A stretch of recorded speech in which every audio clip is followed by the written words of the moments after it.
안녕하세요. 불러주셔서 감사합니다. 저는 중앙대학교에서 은퇴를 한 명예교수 김승욱입니다. 저는 중앙대학교에서 31년 동안 경제사라는 과목을 가지고 강의를 했었습니다. 오늘 특별히 여러분들 앞에서 제가 필진 중에 하나로 참여한 이 상속세에 관한 책, 국가의 약탈 상속세라는 책을 가지고 강의를 하려고 합니다. 제목이 좀 강하죠. 상속세가 국가의 약탈이라는 주장입니다. 한번 제 강의를 들어보시면 왜 그렇게 생각하는지 아마 아실 겁니다. 저는 지금 이제 은퇴를 하고 지금은 이 월드뷰라고 하는 잡지를 발행하고 있습니다. 자, 그러면 바로 이제 강의로 들어가겠습니다. 사실 상속세 문제는요, 사실 사유재산권을 헌법이 보장하고 있는데 상속세가 지나치면 이 사유재산제를 인정하지 않는 거나 마찬가지입니다. 그러니까 헌법 정신에 위반된다 이거죠. 개인의 재산이라는 게 어디까지냐. 내가 남은 재산을 자녀한테 물려줄 권한이 있는 겁니다. 평생 세금 내 거 다 내고 모은 재산이니까. 근데 그거를 부정한다는 것은 헌법 정신에 위반된 거죠. 과거에 경제 발전이 별로 없었을 때 그때는 투명하지가 않았기 때문에 상속세율이 좀 높아도 상관없어요. 왜냐하면 빠져나갈 법망이 너무나 구멍이 많았으니까. 근데 이제는 굉장히 투명한 사회가 됐습니다. 이제 빠져나갈 데가 없어요. 그래서 너무 지나치게 상속세를 많이 거두면 사람들의 의욕이 떨어집니다. 그래서 앞으로 미래를 위해서 이 상속세를 과감하게 개혁하지 않으면 사회주의 국가가 되고 맙니다. 그런 의미에서 이 상속세가 굉장히 중요하고 지금 현재 우리나라의 상속세 수준은 국가가 약탈하는 수준이다. 이런 얘기를 좀 오늘 드리려고 그러고 그래서 우리가 어떻게 개혁을 했으면 좋겠느냐 그 얘기를 제가 두 가지로 결론을 내렸는데 상속세 대신에 자본이득세라는 것으로 바꾸자. 자본이득세는 뭐냐면요. 우리가 상속하는 것 중에 현금도 있고 부동산도 있고 있겠지만 특히 기업을 상속하는 경우에는 주식을 상속하잖아요. 그래서 주식을 상속하면 상속을 해야 되는 사람 입장에서는 그 주식을 그냥 낼 수 없으니까 이걸 현금화해야 됩니다. 그러려면 소득세가 나오죠. 소득세를 내고 현금화해서 그거 가지고 상속세를 내야 돼요. 죽은 그날의 종가 기준으로 세금을 내거든요.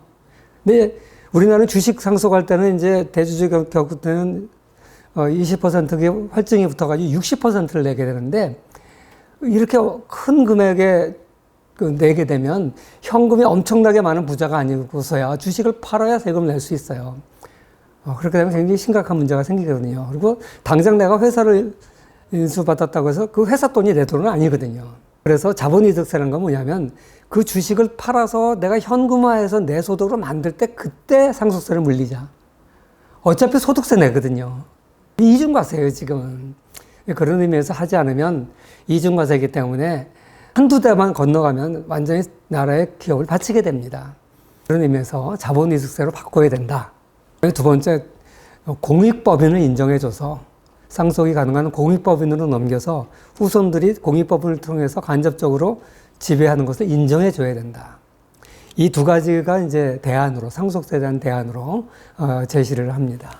그래서 오늘 제가 말씀드릴 순서는 이 상속세로 인해서 기업이 해외에 팔려나간 케이스를 몇 가지 소개해드리고 우리나라 상속세가 다른 나라에 비해서 얼마나 높은가 요 얘기를 두 번째 하고 그 다음에 이렇게 높은 상속세의 문제점이 뭔가 세 번째 얘기하고 네 번째는 아까 말씀드린 해결책 두 가지에 대해서 설명을 드린 후에 결론적으로 마무리를 짓도록 그렇게 하겠습니다.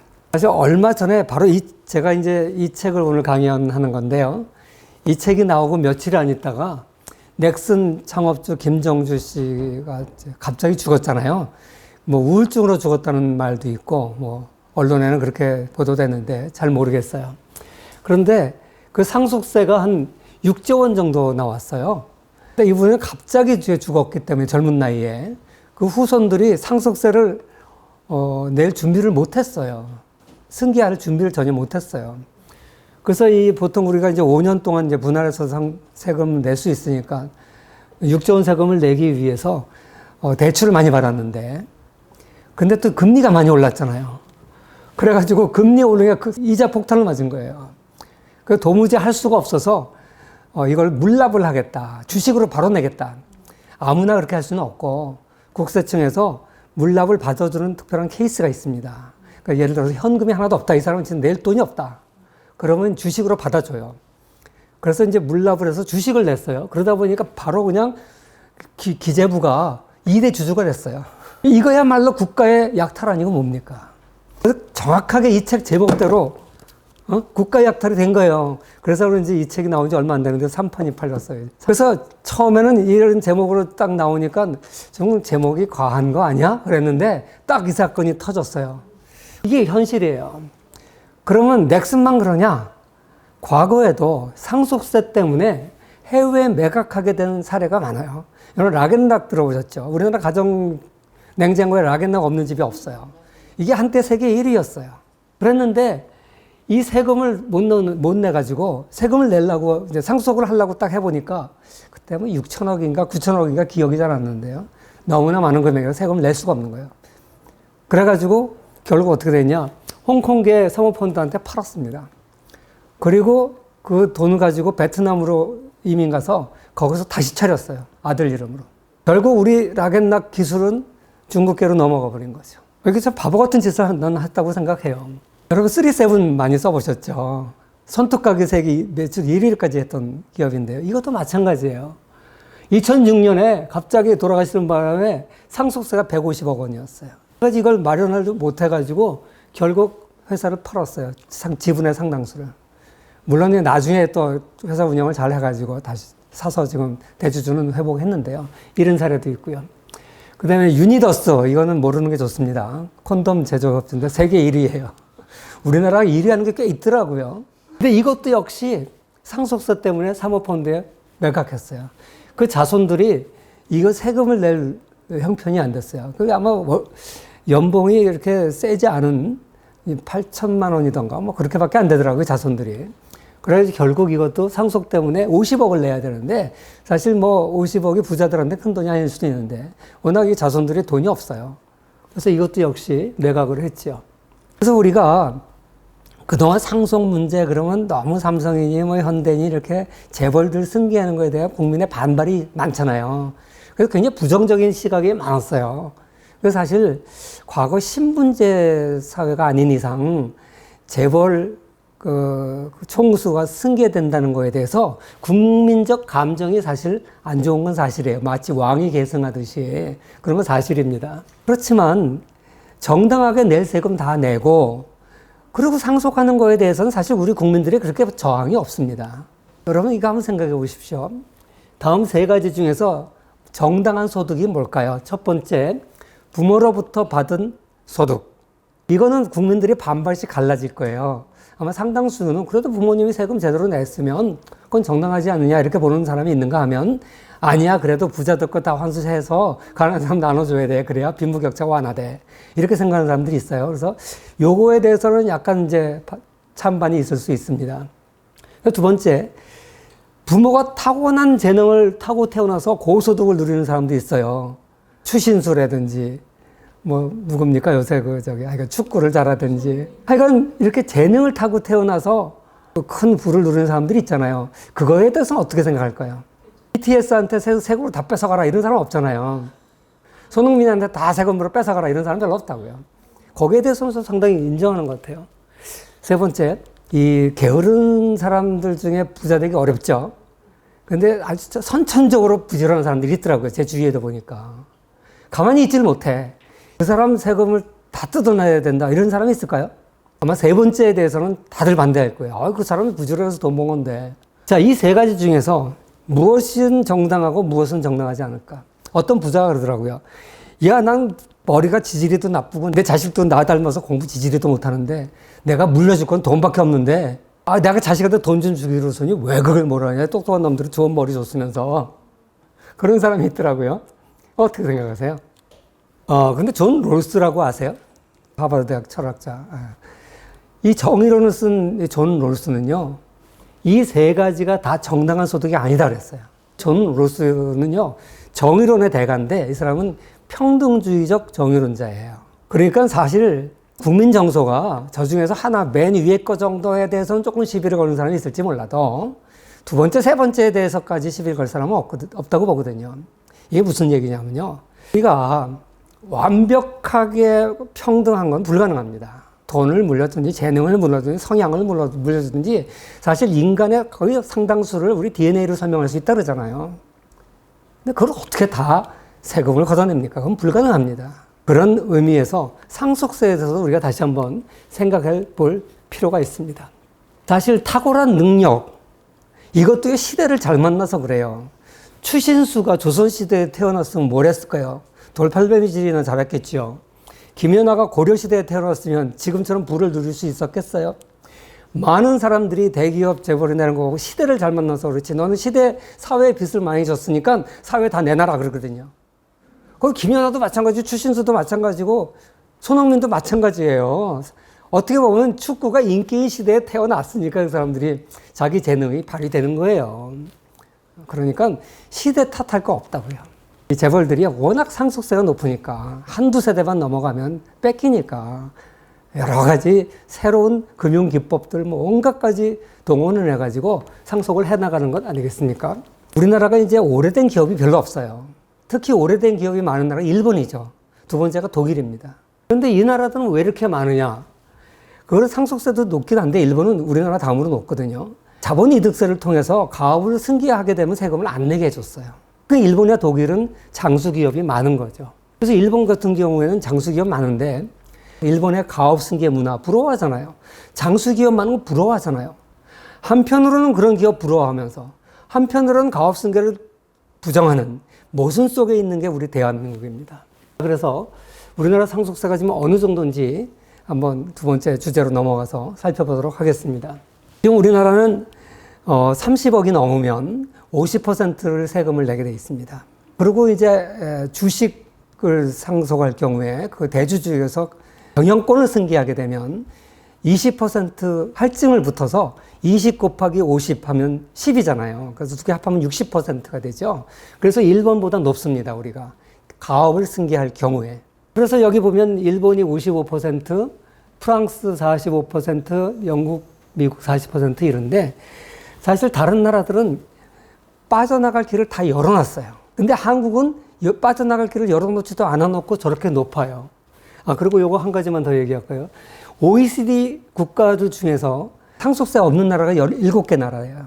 상속세가 있는 나라가 14나라인데 27.1%가 OECD 국가 평균이라고 많이들 얘기하는데 이거는 무슨 평균이냐면 상속세가 없는 나라는 빼고 있는 나라만 평균이 27%예요. 이건 평균의 오류입니다.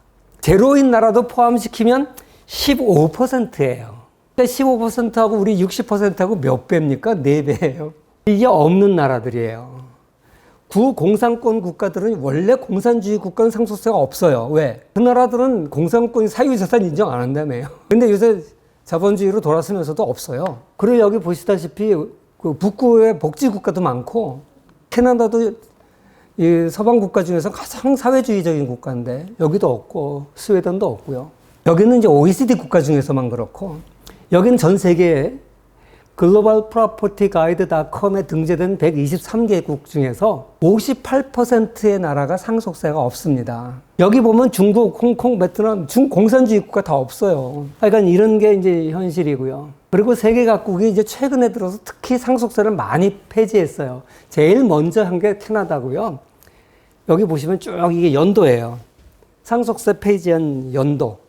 최근에 이제 2000년대 들어서 많이들 없어졌거든요. 그럼 왜 어떤 나라는 상속세를 여전히 부과하는데 특히 우리나라는 지금도 이렇게 징벌적 상속세라고 할 정도로 많이 부과하는데 저 나라들은 저렇게 일찍부터 상속세를 없앴을까? 그 이유는요. 세금이라는 것을 누구를 기준으로 하느냐에 따라 달라져요. 부모 입장에서 보면요. 내가 소득세 낼 거 다 내고 남은 자산이에요. 그러니까 이미 이걸 다시 죽었다는 이유로 또 세금을 낸다 그러면 그건 이중과세죠. 그러니까 법 논리상 세금을 안 내는 게 맞다라고 하는 게 안 물리는 나라들의 논리입니다. 그런데 받는 사람 입장에서는 어쨌거나 소득이 생겼잖아요. 재산이 생겼잖아요. 그러니까 소득 있는 곳에 과세 있다. 이것도 과세 원칙이거든요. 그 동전의 양면인데 이쪽에서 보느냐 저쪽에서 보느냐 완전히 다른 결과가 나와요. 그러니까 우리나라는 밑에 쪽의 입장인 거죠. 그러니까 이게 뭐 틀렸다고 말할 수 없어요. 그러니까 우리가 정당하냐 안 하냐 이거 가지고 논쟁을 할 수가 없어요. 어떤 게 국가적으로 이득이냐, 어떤 것이 더 정의로우냐 이거 가지고 얘기하기는 사실 쉽지가 않습니다. 근데 상속세를 바보세라 그래요. 과거에 이제 법망이 느슨할 때는 다 빠져나갈 수가 있었고요. 지금은 선진국들, 특히 미국 같은 나라도요. 대법은 굉장히 엄하잖아요.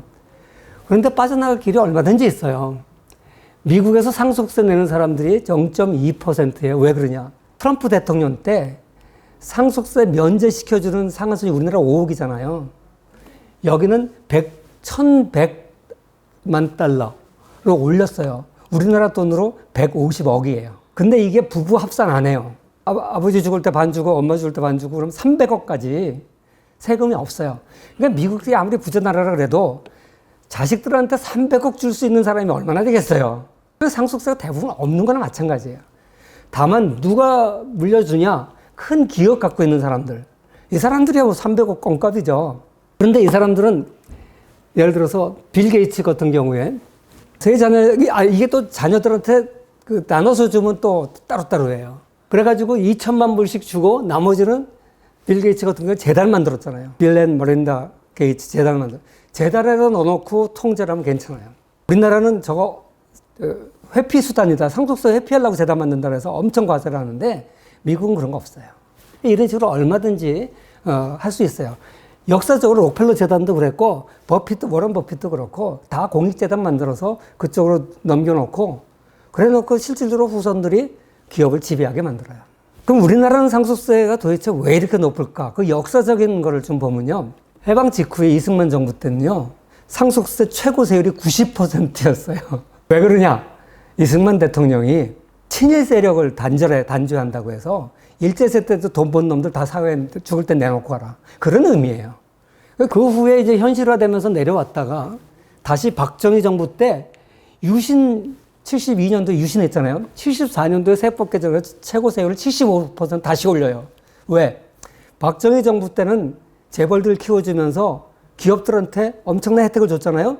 니네들 잘나서 돈 번 아니니까 죽고 나면 나라에 다 환수해. 그래서 75%까지 한 거예요. 박정희 대통령이. 많은 사람이 박정희 대통령은 뭐 독재자라고 정치적으로만 생각하는데 사실 그 사람들 좋아하는 오늘의 좌파 사람들이 좋아하는 평등주의자를 좋아하는 입장을 박정희 대통령이 했던 거예요. 근데 그때는 논란이 있었어요. 기업들 나라 혜택 많이 받잖아. 그러니까 내놔. 그런 거죠. 근데 그 후에 금융실명제하고 한국 사회가 투명해지면서 이제 빠져나갈 도리가 없거든요. 부동산 실명제하지, 금융실명제하지. 그런데 여전히 지금 높은 거예요. 근데 웬만한 기업들은 그냥 팔고 털고 나가는 거예요. 그래서 여기 보시면 이게 뭐 이건 아까 그 정리를 해놓은 건데 지금 현재 2000년 이후에 세율 구간입니다.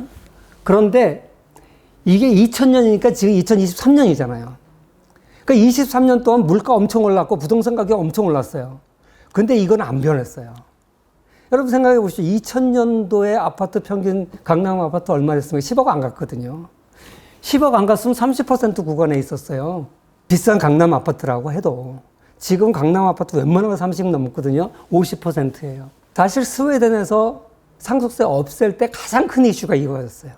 물론 기업들이 떠나는 것도 큰 이슈였는데 고령화가 되면서 많은 사람들이 우리하고 달라서 우리나라 아파트 문화지만 거기는 부모들이 물려준 집에 살았거든요. 그런데 아버지 죽었다고 집 쫓겨나게 생긴 거예요. 이게 사회적으로 문제가 된 거죠.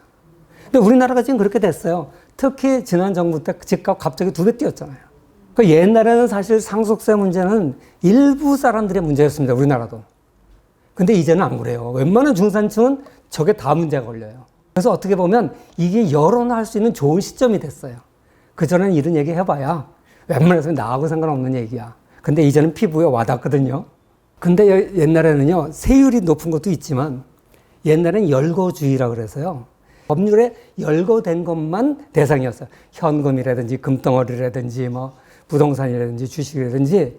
근데 보니까 부자들이 세금을 회피하기 위해서 그림도 사고 뭐 얄궂은 이상한 것도 사고 명품도 사고 그러니까 안 되겠다 그래서 유형적 포괄주의.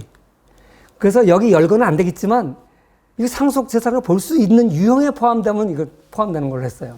이제는 완전 포괄주의 2003년부터 꼼짝 말아요. 그래서 아무튼 요새는 상속세가 온 국민의 관심사가 됐어요. 왜? 과거 정부 때 부동산 가격이 2배 폭등하는 바람에 그 다음에 과세 최고세율 구간은 30억에서 하나도 안 올렸기 때문에 사실 어떻게 보면 해마다 물가 상승률에 따라서 과세 구간이 바뀌어야 되고 그게 너무나 이제 빈번해서 못하면 적어도 5년, 10년 단위로는 통계도 5년 단위로 바꾸는데 물가 할 때도 그 계산할 때도 바꾸는데 5년 단위라도 이걸 구간을 조절을 해줘야 돼요. 근데 이런 거 일체 없었거든요. 이거 불합리한 거죠. 자, 이상 상속세가 우리나라가 얼마나 높고 뭐가 문제인지 얘기를 했습니다.